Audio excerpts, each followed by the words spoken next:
شروع اللہ کے نام سے جو سب پر مہربان ہے، بہت مہربان ہے۔ تمام تعریفیں اللہ کی ہیں جس نے اپنے بندے پر کتاب نازل کی اور اس میں کسی قسم کی کوئی خامی نہیں رکھی۔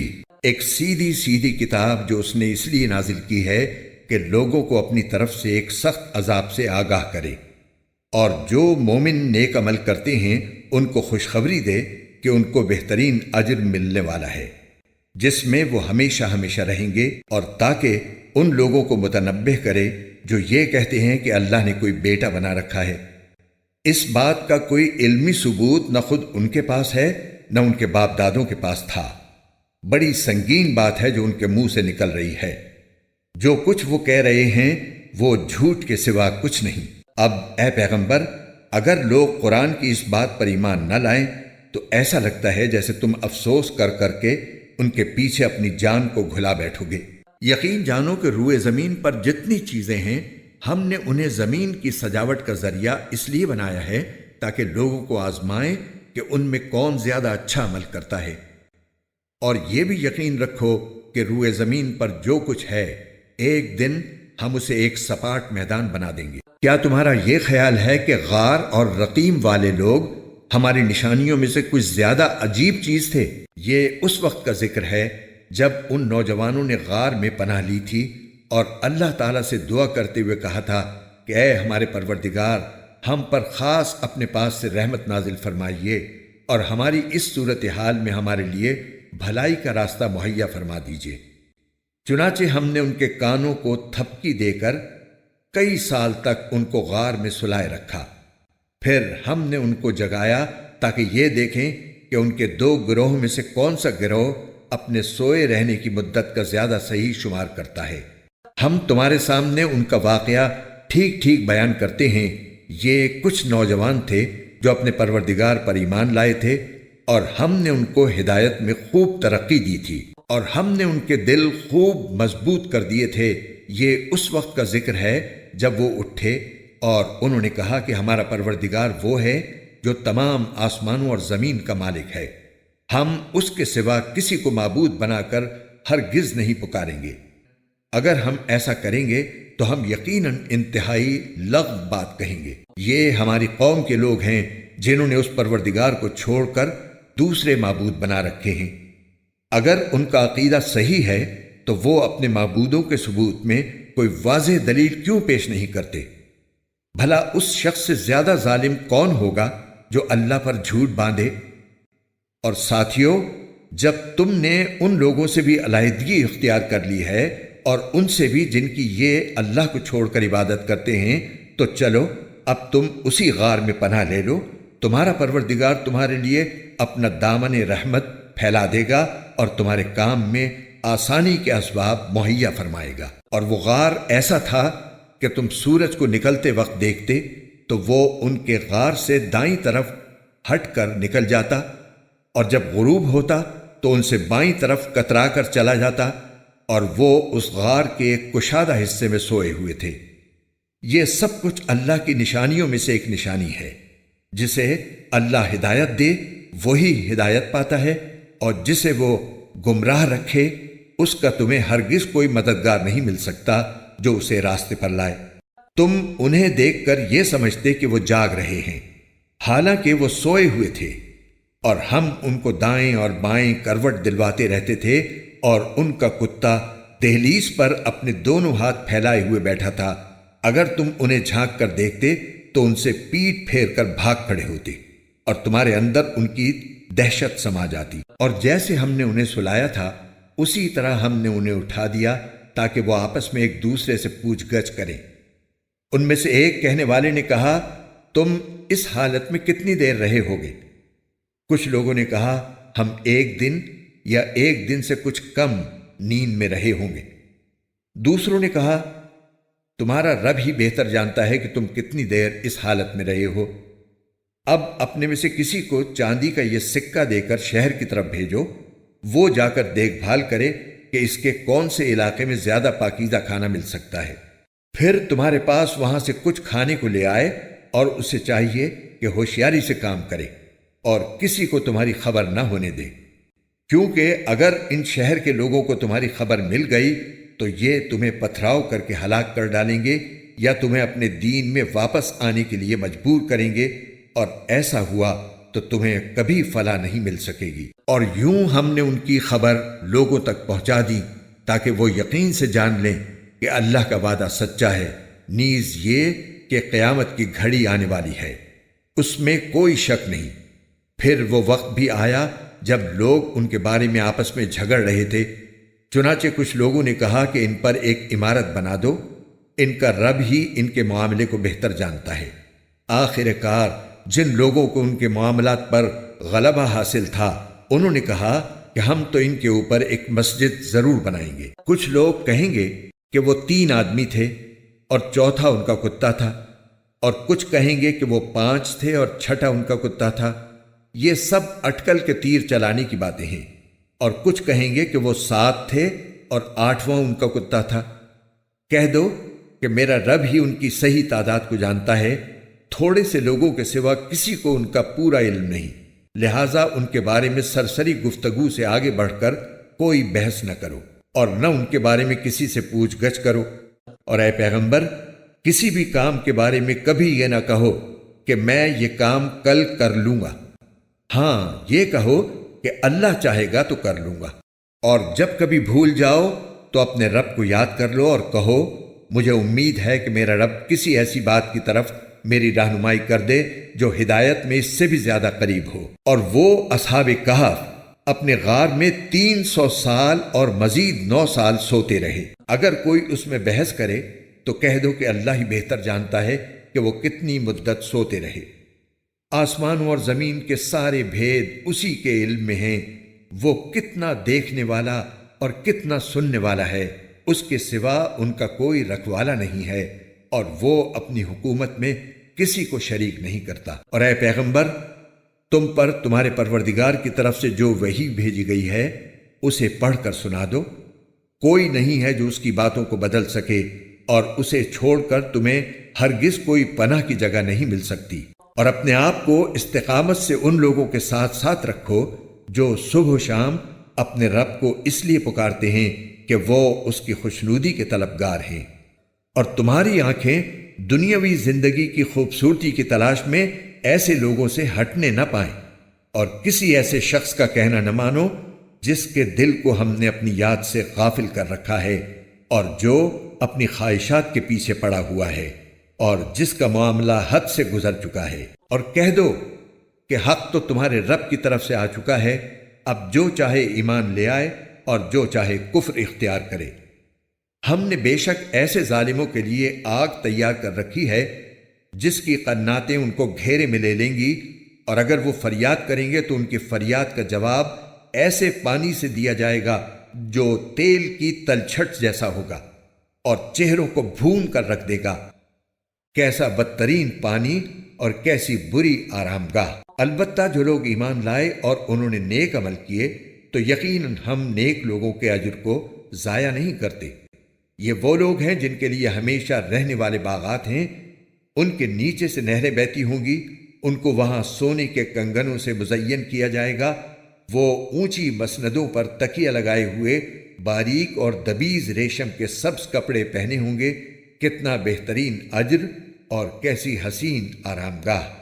اور اے پیغمبر، ان لوگوں کے سامنے ان 2 آدمیوں کی مثال پیش کرو جن میں سے ایک کو ہم نے انگوروں کے 2 باغ دے رکھے تھے اور ان کو کھجور کے درختوں سے گھیرا ہوا تھا، اور ان دونوں باغوں کے درمیان کھیتی لگائی ہوئی تھی۔ دونوں باغ پورا پورا پھل دیتے تھے اور کوئی باغ پھل دینے میں کوئی کمی نہیں چھوڑتا تھا، اور ان دونوں کے درمیان ہم نے ایک نہر جاری کر دی تھی۔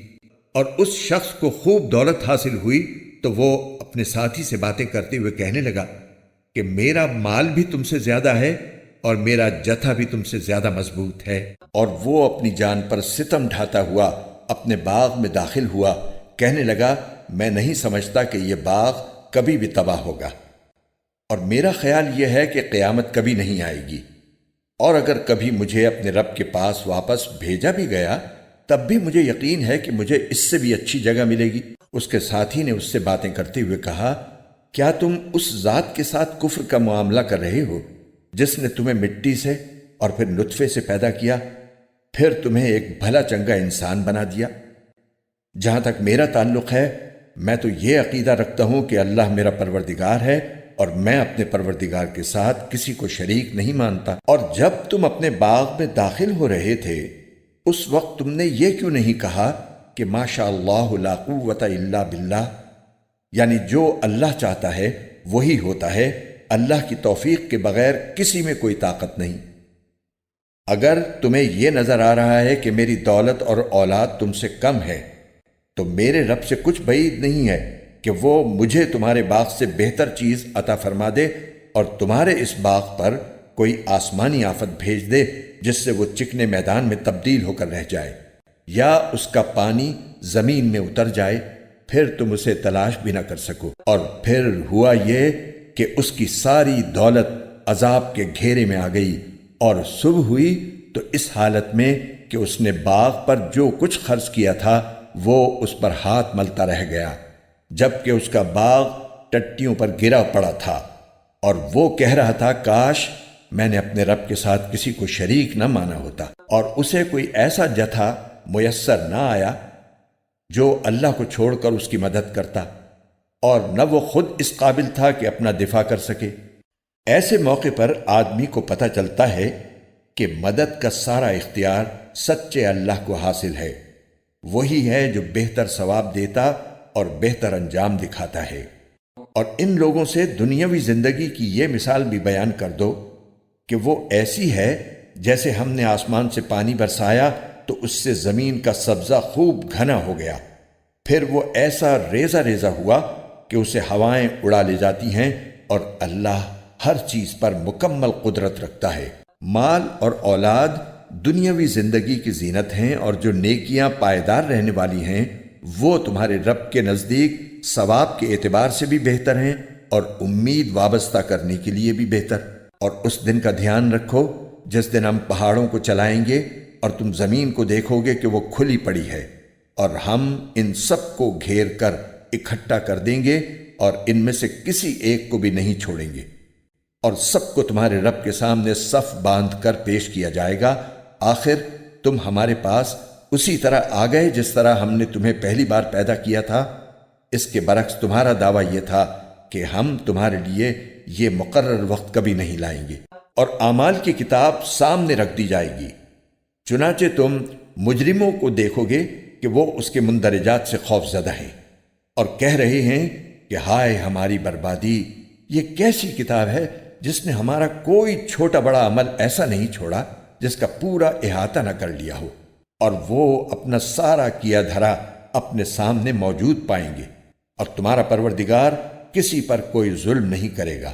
اور وہ وقت یاد کرو جب ہم نے فرشتوں سے کہا تھا کہ آدم کے آگے سجدہ کرو، چنانچہ سب نے سجدہ کیا سوائے ابلیس کے، وہ جنات میں سے تھا، چنانچہ اس نے اپنے رب کے حکم کی نافرمانی کی۔ کیا پھر بھی تم میرے بجائے اسے اور اس کی ذریت کو اپنا رکھوالا بناتے ہو، حالانکہ وہ سب تمہارے دشمن ہیں؟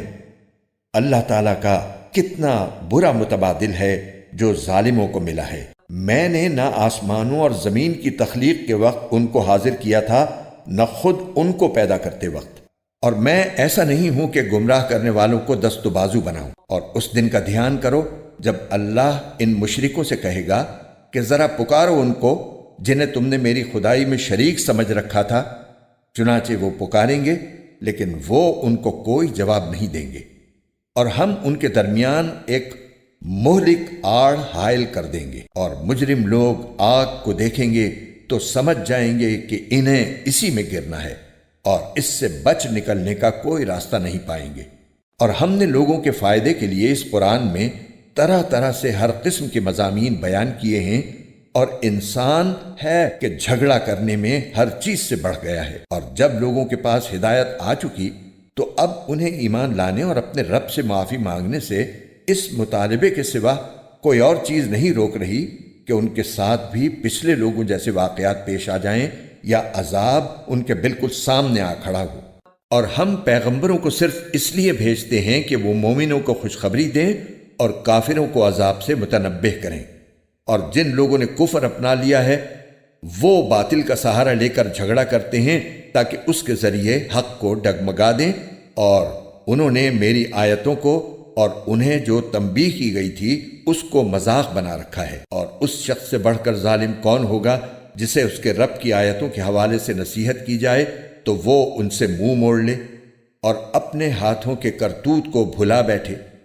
حقیقت یہ ہے کہ ہم نے ان لوگوں کے کرتوت کی وجہ سے ان کے دلوں پر غلاف چڑھا دی ہے، جن کی وجہ سے وہ اس قرآن کو نہیں سمجھتے، اور ان کے کانوں میں ڈانٹ لگا دی ہے۔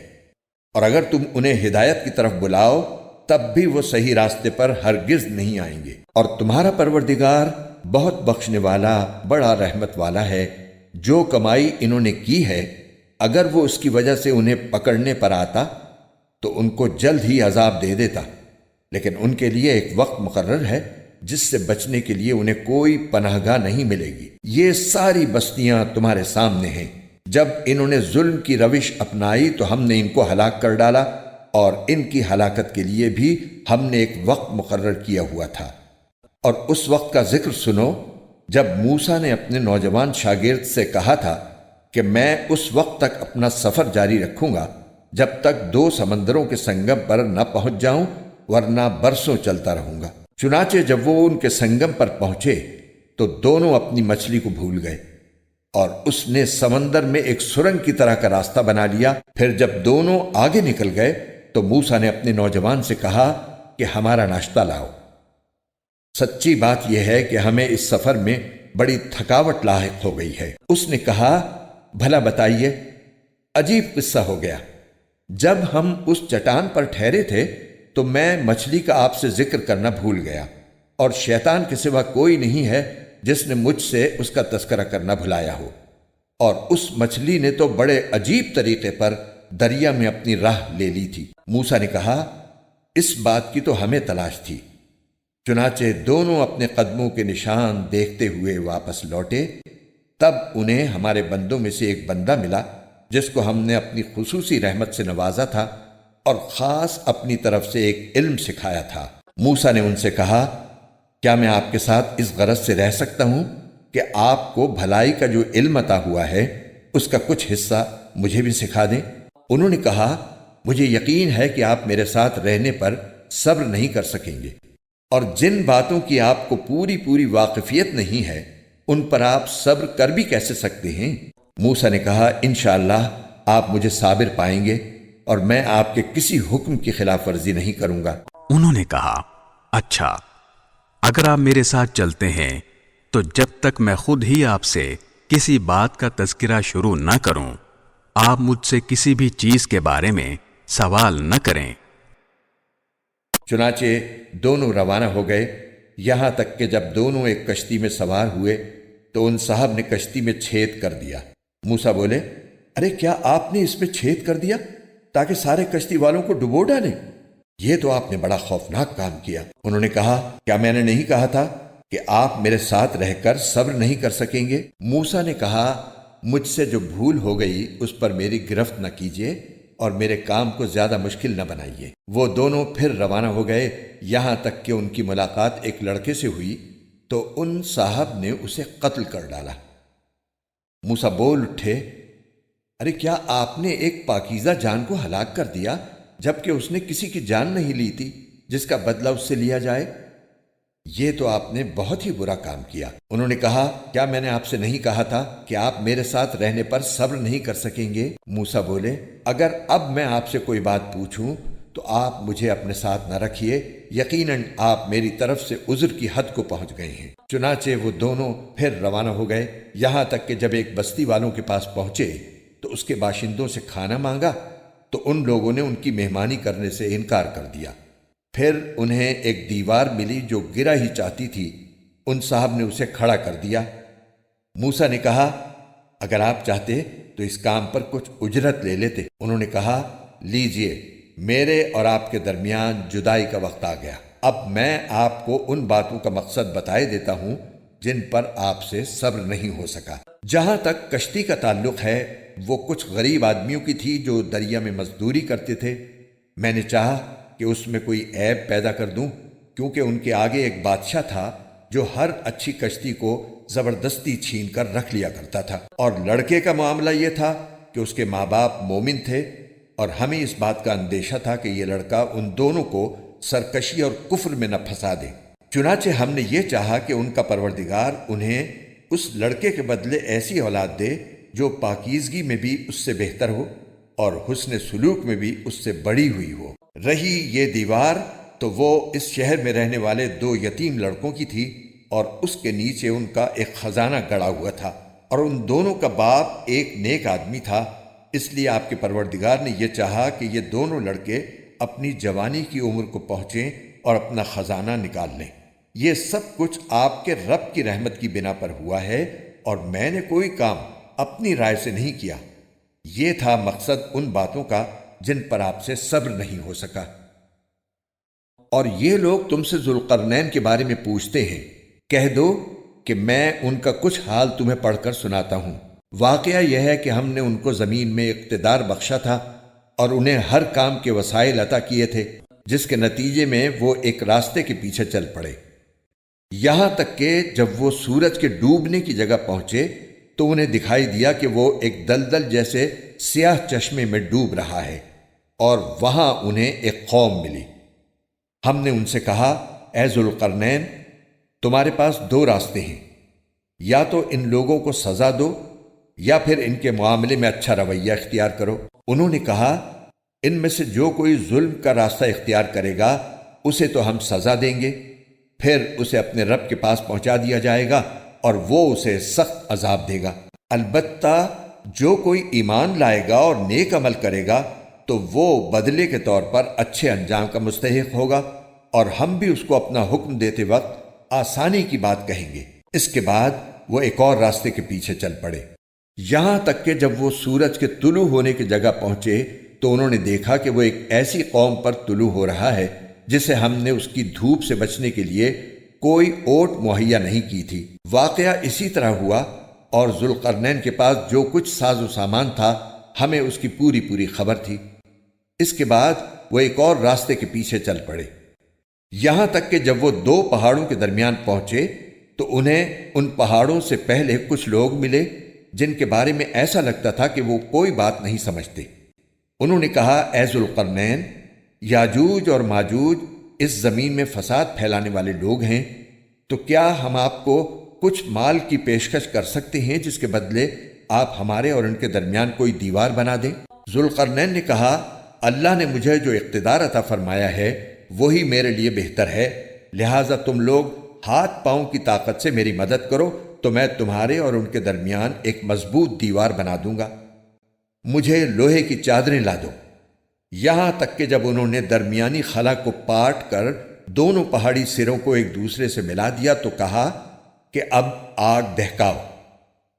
یہاں تک کہ جب اس دیوار کو لال انگارہ کر دیا تو کہا کہ پگھلا ہوا تانبا لاؤ، اب میں اس پر انڈیلوں گا۔ چنانچہ وہ دیوار ایسی بن گئی کہ یاجوج ماجوج نہ اس پر چڑھنے کی طاقت رکھتے تھے اور نہ اس میں کوئی سوراخ بنا سکتے تھے۔ ذوالقرنین نے کہا، یہ میرے رب کی رحمت ہے کہ اس نے ایسی دیوار بنانے کی توفیق دی، پھر میرے رب نے جس وقت کا وعدہ کیا ہے جب وہ وقت آئے گا تو وہ اس دیوار کو ڈھا کر زمین کے برابر کر دے گا، اور میرے رب کا وعدہ بالکل سچا ہے۔ اور اس دن ہم ان کی یہ حالت کر دیں گے کہ وہ موجوں کی طرح ایک دوسرے سے ٹکرا رہے ہوں گے، اور سور پھونکا جائے گا تو ہم سب کو ایک ساتھ جمع کر لیں گے، اور اس دن ہم دوزخ کو ان کافروں کے سامنے کھلی آنکھوں لے آئیں گے جن کی آنکھوں پر دنیا میں میری نصیحت کی طرف سے پردہ پڑا ہوا تھا اور جو سننے کی صلاحیت نہیں رکھتے تھے۔ جن لوگوں نے کفر اپنا لیا ہے، کیا وہ پھر بھی یہ سمجھتے ہیں کہ مجھے چھوڑ کر میرے ہی بندوں کو اپنا رکھوالا بنائیں گے؟ یقین رکھو کہ ہم نے ایسے کافروں کی مہمانی کے لیے دوزخ تیار کر رکھی ہے۔ کہہ دو کہ کیا ہم تمہیں بتائیں کہ کون لوگ ہیں جو اپنے اعمال میں سب سے زیادہ ناکام ہیں؟ یہ وہ لوگ ہیں کہ دنیاوی زندگی میں ان کی ساری دوڑ دھوپ سیدھے راستے سے بھٹکی رہی اور وہ سمجھتے رہے کہ وہ بہت اچھا کام کر رہے ہیں۔ یہ وہی لوگ ہیں جنہوں نے اپنے مالک کی آیتوں کا اور اس کے سامنے پیش ہونے کا انکار کیا، اس لیے ان کا سارا کیا دھرا غارت ہو گیا۔ چنانچہ قیامت کے دن ہم ان کا کوئی وزن شمار نہیں کریں گے۔ یہ ہے جہنم کی شکل میں ان کی سزا، کیونکہ انہوں نے کفر کی روش اختیار کی تھی اور میری آیتوں اور میرے پیغمبروں کا مذاق بنایا تھا۔ دوسری طرف جو لوگ ایمان لائے ہیں اور جنہوں نے نیک عمل کیے ہیں، ان کی مہمانی کے لیے بے شک فردوس کے باغ ہوں گے جن میں وہ ہمیشہ رہیں گے، اور وہ وہاں سے کہیں اور جانا نہیں چاہیں گے۔ اے پیغمبر، لوگوں سے کہہ دو کہ اگر میرے رب کی باتیں لکھنے کے لیے سمندر روشنائی بن جائے تو میرے رب کی باتیں ختم نہیں ہوں گی کہ اس سے پہلے سمندر ختم ہو چکا ہوگا، چاہے اس سمندر کی کمی پوری کرنے کے لیے ہم ویسا ہی ایک اور سمندر کیوں نہ لے آئیں۔ کہہ دو کہ میں تو تم ہی جیسا ایک انسان ہوں، البتہ مجھ پر یہ وحی آتی ہے کہ تم سب کا اللہ بس ایک اللہ ہے، لہٰذا جس کسی کو اپنے مالک سے جا ملنے کی امید ہو اسے چاہیے کہ وہ نیک عمل کرے اور اپنے مالک کی عبادت میں کسی اور کو شریک نہ ٹھہرائے۔